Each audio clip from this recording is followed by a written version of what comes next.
Greetings, everyone. My name is Emily Louie, and on behalf of Campbell Company, I would like to welcome you to Planning and Setting Goals During Uncertain Times. We want to thank all of you for joining us today and hope we can provide some relief during this difficult time. Before we begin today's presentation, I'd like to quickly go through some logistics for those of you who may be new to our webinars.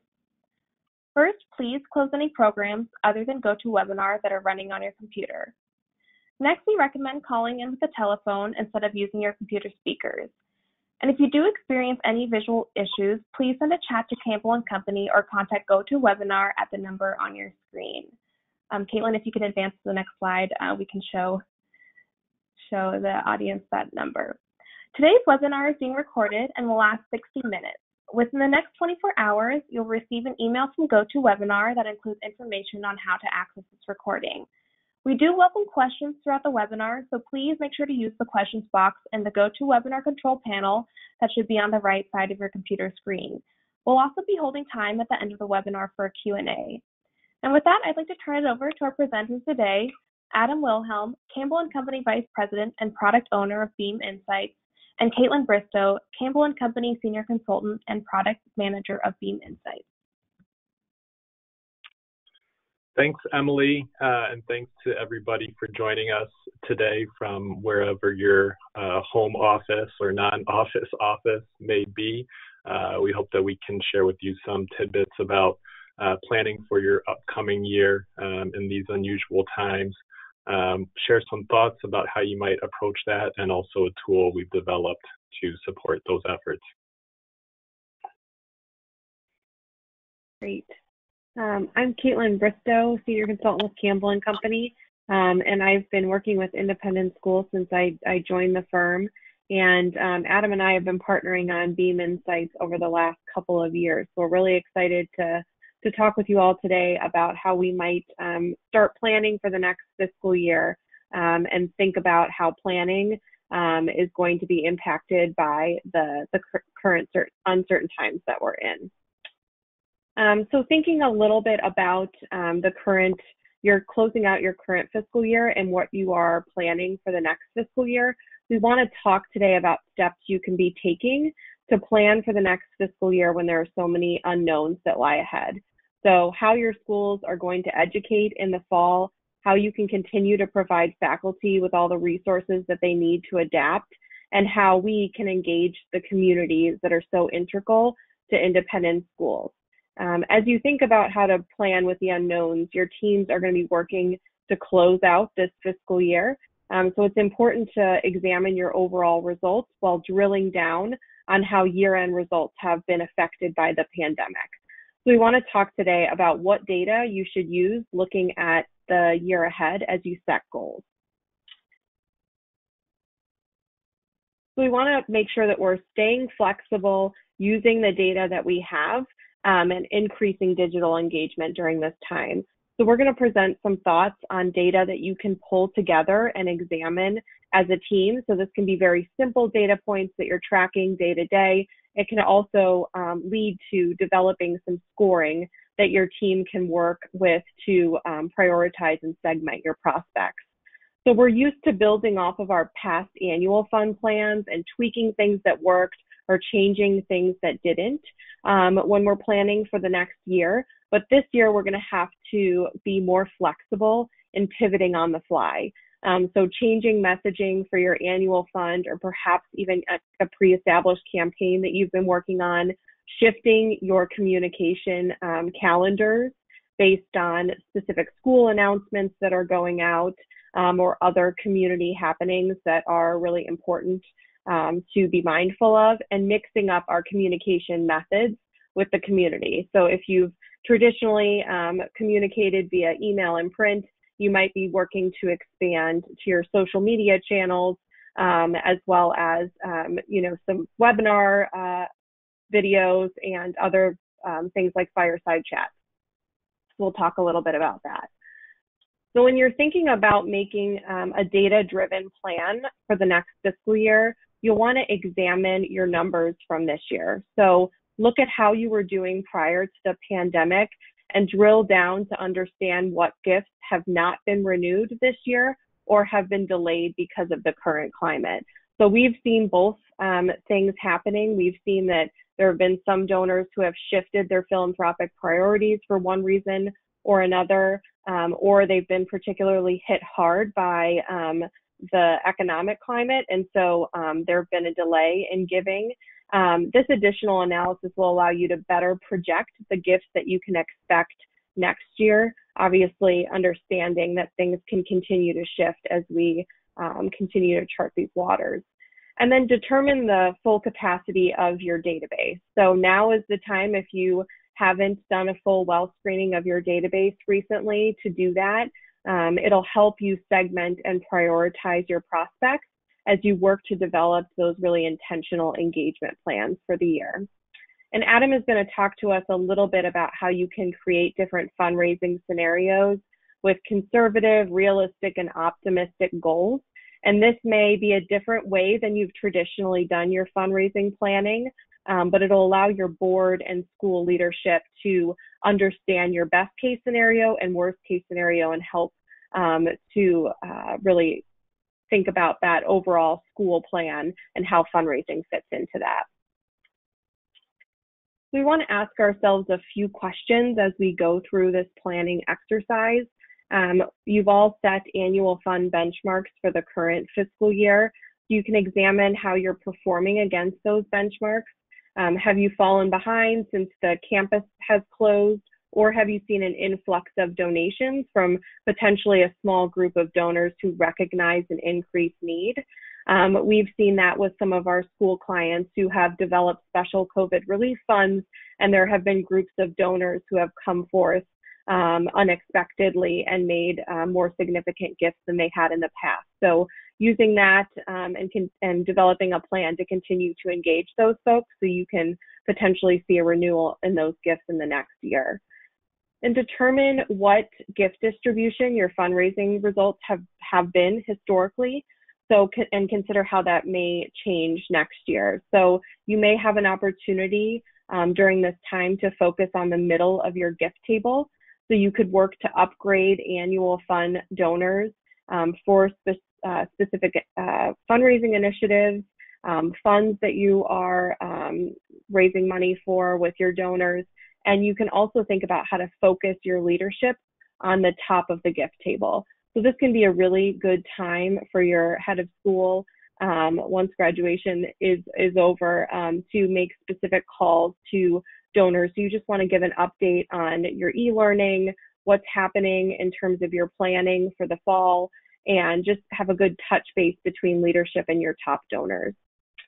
And then if you are in a campaign right now, you may be experiencing a slight delay in your timeline. You may have had to take a little bit of a pause and focus your efforts on other things. I've had a client that's in the middle of a campaign, and we had really intentional engagement efforts planned for the spring, but they had to move their entire auction online.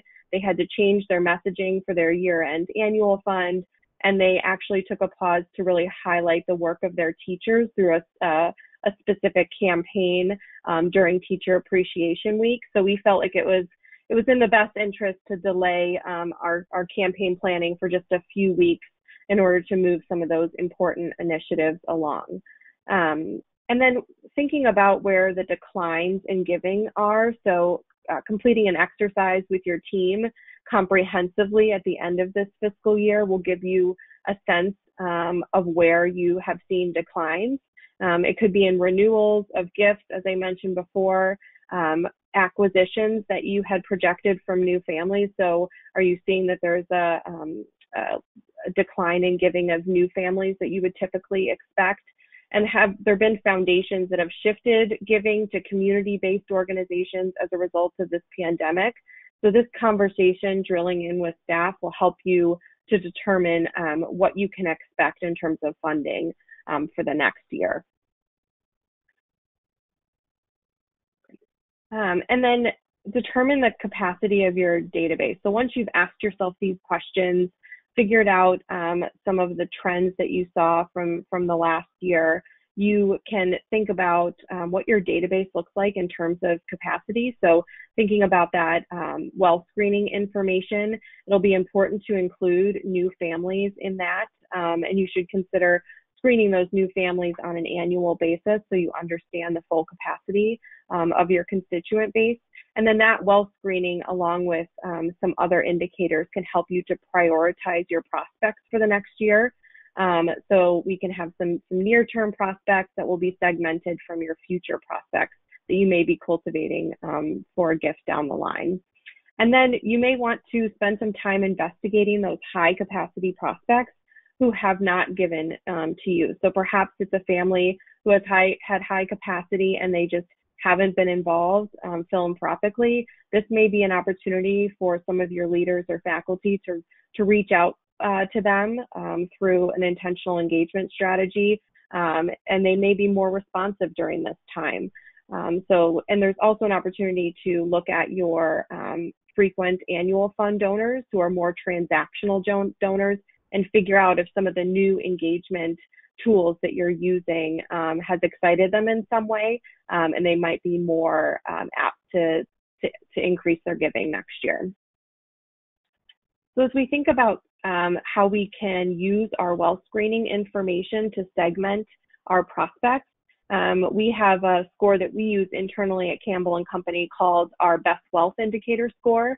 And this takes into account giving history, proposals that could be current proposals that you're working on or asks that you've already made to prospects, and both internal and external ratings. So again, that wealth screening information, and then if you have your team works on any internal ratings, that those can be taken into consideration. So all of this information, even if you're not doing all of the math and putting it into a score, is important as you work towards segmenting your prospects from future prospects. So as you look at the next fiscal year, who are those prospects that we can approach for a major gift during the fiscal year, and who are some that we want to pull into the annual fund this year, but also take steps to really engage them and further the relationship for a future gift, maybe two or 3 years down the line. So I'm going to turn it over to Adam, and he's going to talk a little bit about how we can create scenarios as we work on our planning for the next year. Thanks, Caitlin. So we know that fundraising results over the next 12 to 24 months are going to vary significantly per organization based on a number of different factors, perhaps most importantly, your constituent base and their associated demographics. Over the last, let's say we're in week 9 of this unusual time, we're still seeing individuals make major gifts and stretch to make contributions above and beyond what they've done previously, whether that's a specific response to the pandemic or otherwise. For planning purposes, we recommend creating a few different scenarios for your upcoming year. These optimistic, realistic, and conservative benchmarks with the associated percentages you see here are painting with a broad brush, but we share them here for illustrative purposes. We're obviously in a very unique place and time, so there's no map to represent what's going to happen over the next 12 to 24 months. We do have the 2008-2009 timeframe to look back upon, and we would encourage you to revisit that data from within your school if you have access to it, and see how your donors behaved following that market downturn. If you look at Giving USA data, following the Great Recession, giving in the U.S. saw a combined 2-year decrease of 13% before rebounding in 2010. So we have that for all organizations across the United States, but looking specifically at the history of your organization, as well as donor behavior as it's unfolded over the last couple of months, will help you to plan as well. Unlike the Great Recession, we've seen people wanting to give to combat the pandemic, actually using philanthropy as a way to sort of fight back and voice their support for organizations that they love and want to continue to support. So what will happen is still to be determined, but we do recommend creating a variety of scenarios as you enter into your planning.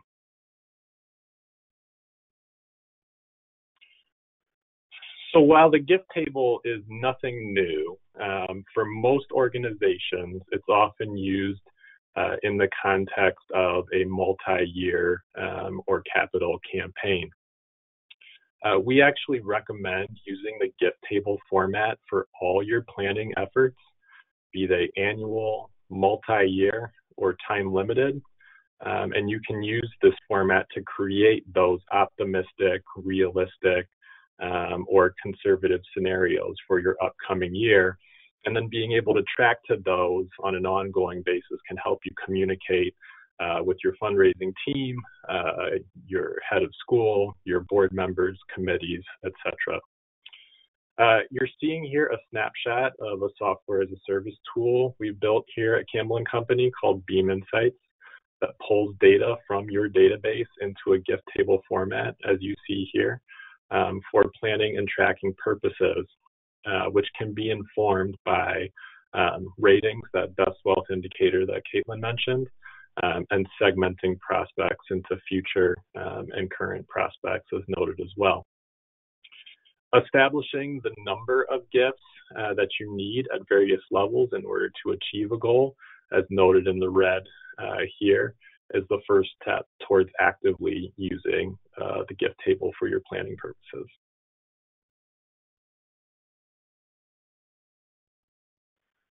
So critical to using the gift table format to inform your planning and to help you track is documenting and tracking plan solicitations.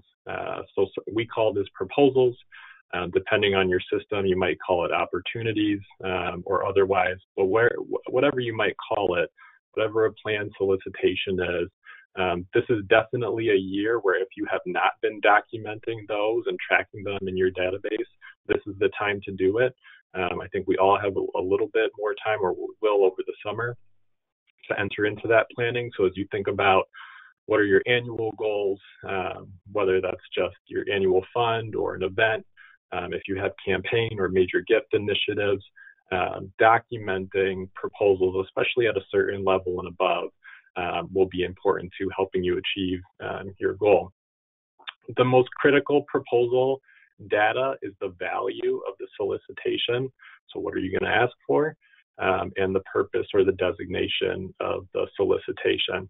And I'm sure many of you are sitting there thinking, well, yeah, obviously that's what goes into a solicitation. You'd be surprised at how often we go in and work with organizations where somebody knows what they're planning to do, but they haven't documented it and therefore can't use the data in order to plan most effectively.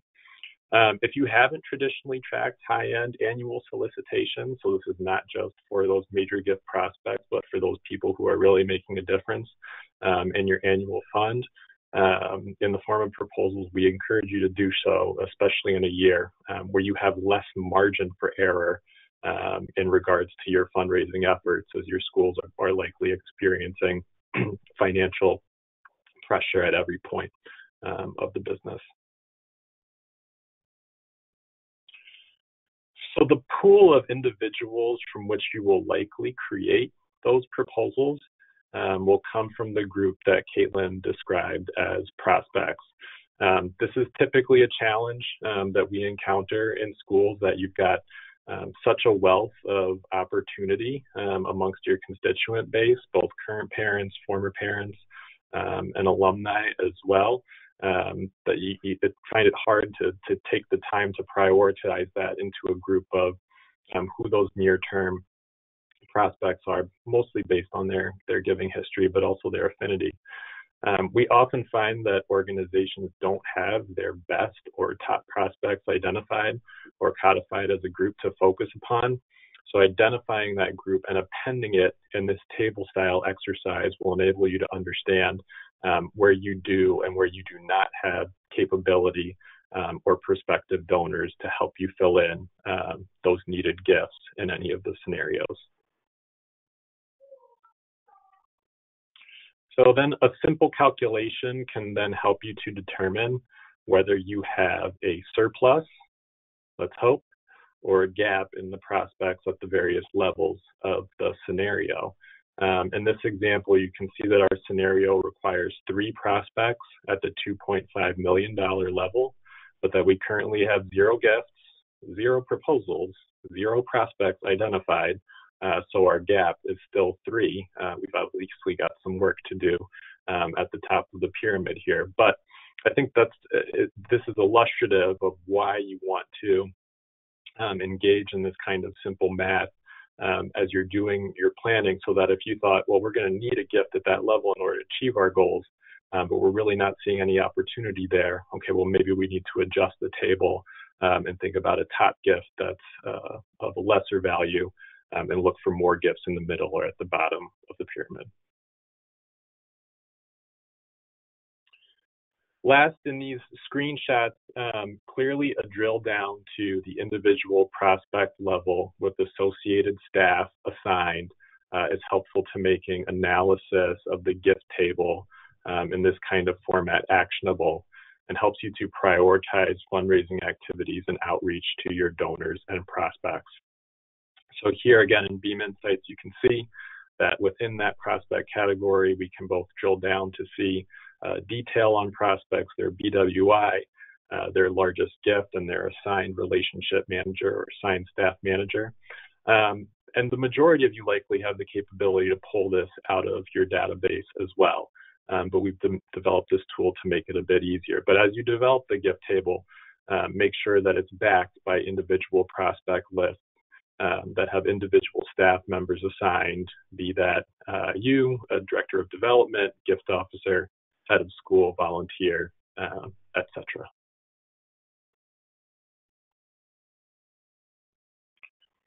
So in summary, relative to those scenarios, as you plan, determine where you have gaps in prospects relative to the goals you've set, and then the associated levels you develop within the gift table format. And that's the first step towards understanding what you're going to be able to do and where you still have some work to do, whether that's in qualification or adjusting those goals. Once you've done that and you review your prospect lists, you can determine if you and your teams are focused on the prospects who are going to help you achieve your goals.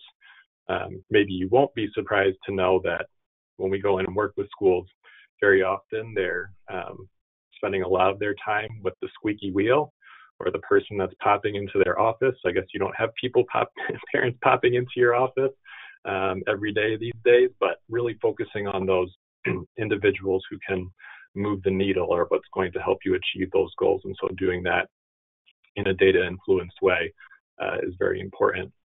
And then last, churning through that list and adding additional constituents, as Caitlin noted, perhaps from the future prospects group, can help your efforts and again, maybe help you achieve your goals as you identify those gaps in the gift table.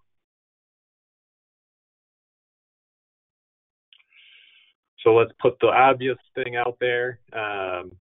Tracking progress towards each of your scenarios is important. We've learned at Campbell Company, we've always thought of ourselves as innovative and iterative, but over these last 8 to 9 weeks, we've learned even more about how to behave in that way. And we're all going to have to do that as a sector over these next 12 to 24 months, being able to change plans mid-course, adjust goals as we need to. So creating those optimistic, realistic, and conservative scenarios, because you might have to jump from one to another in this year, are going to be important. If you set up your scenarios within that gift table format, you'll be able to adjust. Again, if you're falling short at the high end, be able to build out at the middle or at the bottom and adjust strategies and associated human capital accordingly. I think Caitlin's going to say a little bit more about what we saw from the Great Recession in regards to campaigns, but being flexible with timelines is pretty critical if you're in a multi-year campaign. And then interestingly, I would not have predicted this, but over the last 8 to 9 weeks, we've seen a number of organizations, actually donors, being proactive with the organizations they love and seeking to leverage their support with others, donors, and prospects. And again, creating a similar scenario around that, be that a $50,000 or $100,000 challenge match, can help you activate that goal and achieve it in a short time frame.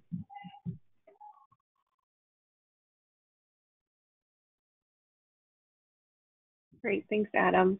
So we're going to talk a little bit about how to focus our intentional engagement while we are all still living in this virtual world right now. So our engagement strategies have had to adapt to where we are now. So events have been canceled and brought potentially virtually. In-person meetings have had to go virtual, and our communication with our school communities have had to adjust. So we're thinking a little bit more creatively with our clients about how we can digitally engage over the summer and then planning for the next year.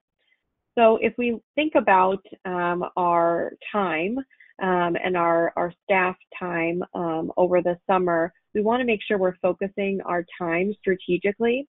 So if you think about this, or if you look at this pyramid, the top of the pyramid has the maybe the more limited group of prospects, but they are going to require the most time.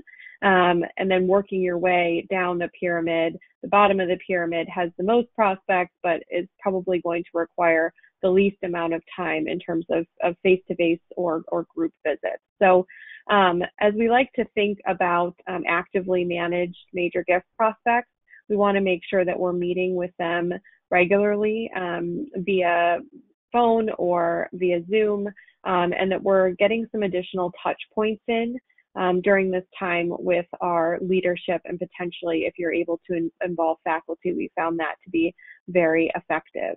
And the high-end annual fund prospects that Adam had mentioned, making sure that we're putting in proposals, and so we're able to project our high-end annual fund donors for the next year.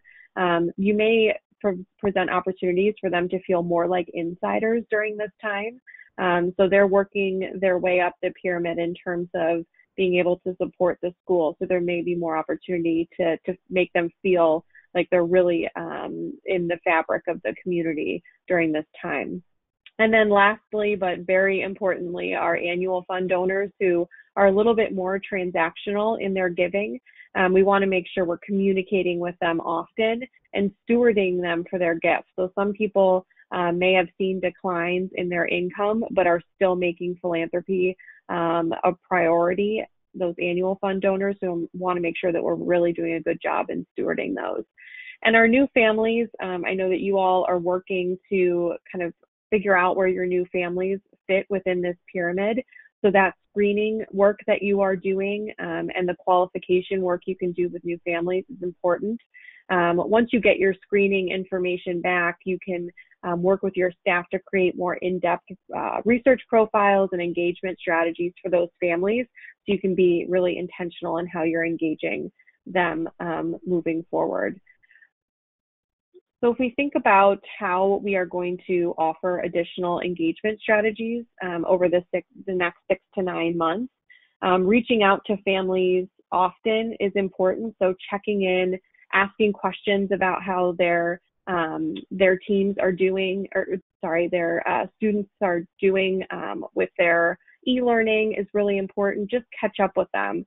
And don't apologize for reaching out during this time. So people are looking for more human interaction, even if it's via phone or video. So reaching out to your prospects regularly is critical. We've also been finding it a little bit challenging to know what to do with volunteers during this time, especially volunteers that are used to being on campus and doing the day in, day out responsibilities of a volunteer on campus. So you may offer them an opportunity to connect with some of your new families. So we've seen some schools doing a buddy system, pairing new families with families who have been at the school for a long time.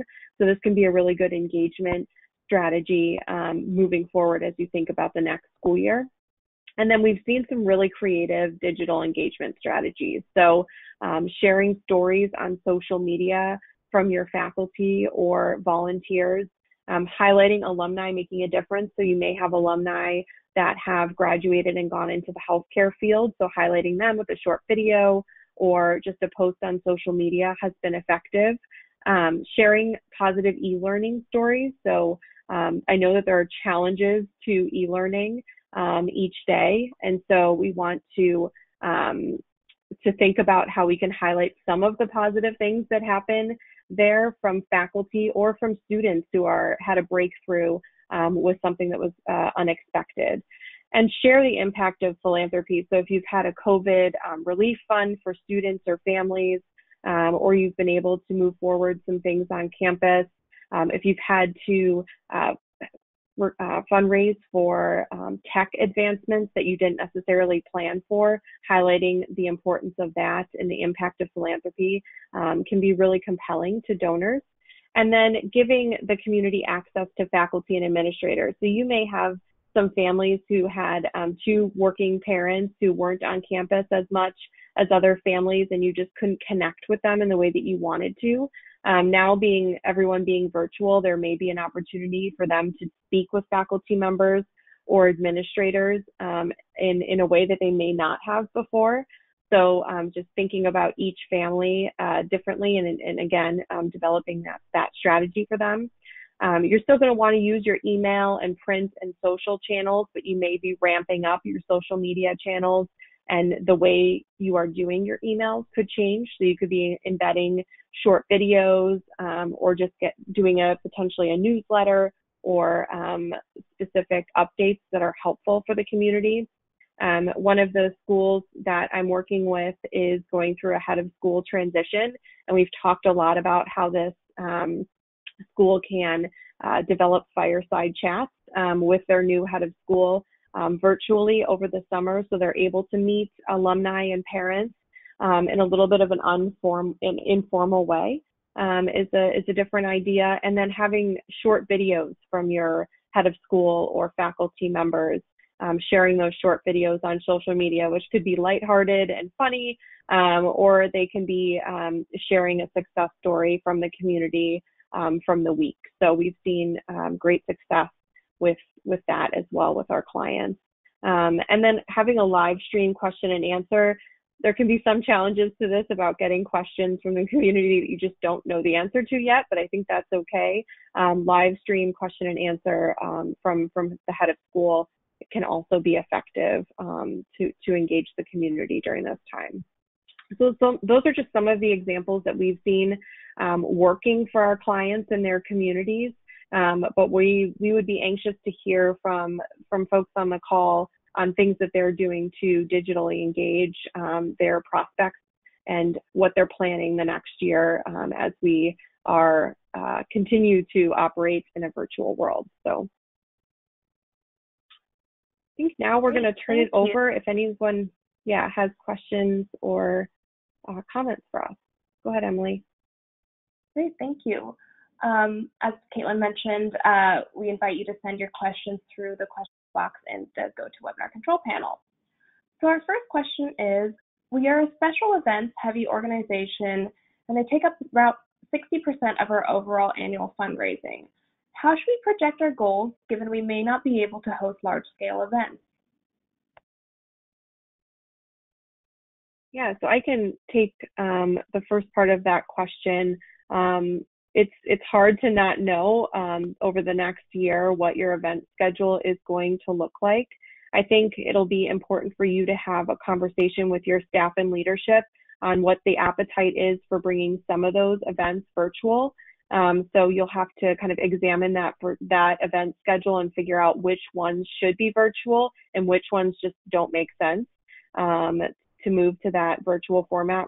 We've seen our clients have great success with virtual events if the planning is really deliberate and the events are not, we don't try to make them exactly like they would be in person, right? So you're changing how you would approach the event. So making them shorter in their length, making sure that you're getting volunteers to help you have people attend virtually. And we've also, I saw with one independent school recently, they moved their entire auction online, and they actually saw higher attendance than they had seen in many years, because folks who didn't want to get dressed up and go to the gala and participate in the auction thought it was a really cool engagement strategy to participate online. And Adam, maybe you can talk a little bit about planning for that year with events. Sure.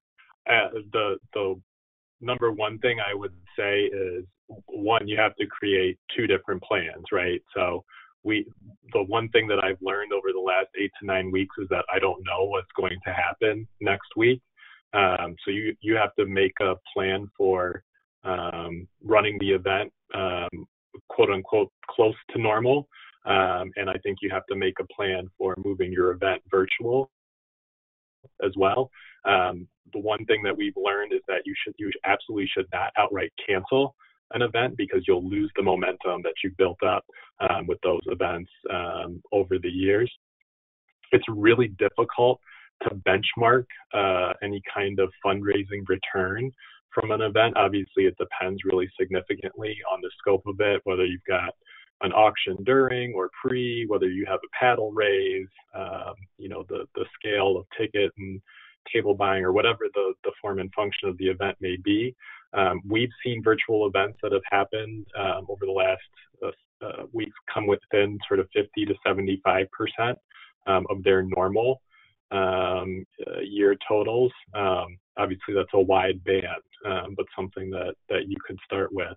But again, we would encourage you to make multiple scenarios that take different formats, and as such have different revenue outcomes and hopefully later expense outcomes if you have to go virtual.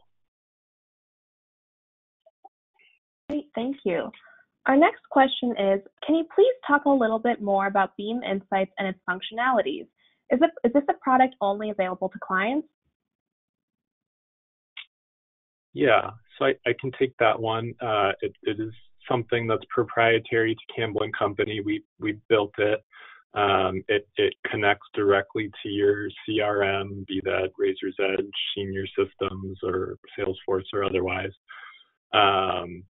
It's available to our clients, and it's also available to organizations that may want to use it. And so if there is anybody interested, we're happy to connect following and set up a time to take you through it in more detail. But it pulls in all prospect and donor information to inform that sort of gift table planning style and tracking that we showed in a little bit of the webinar. Great, thank you. We don't have any more audience questions at the moment. So with that, we'd like to thank you all for joining us today. We do encourage you to visit our COVID-19 resource page where you can read our advice, review resources, and schedule a free consultation with us. On this next slide, you'll see a link to that resource page. We've also included our Beam Insights website in case you'd like to learn more about the product and schedule a demo with us. Within 24 hours, you'll be receiving a follow-up email from GoToWebinar with a link to the recording and the resources mentioned. In the meantime, please don't hesitate to email our presenters with any questions you have. Thanks so much and have a great day.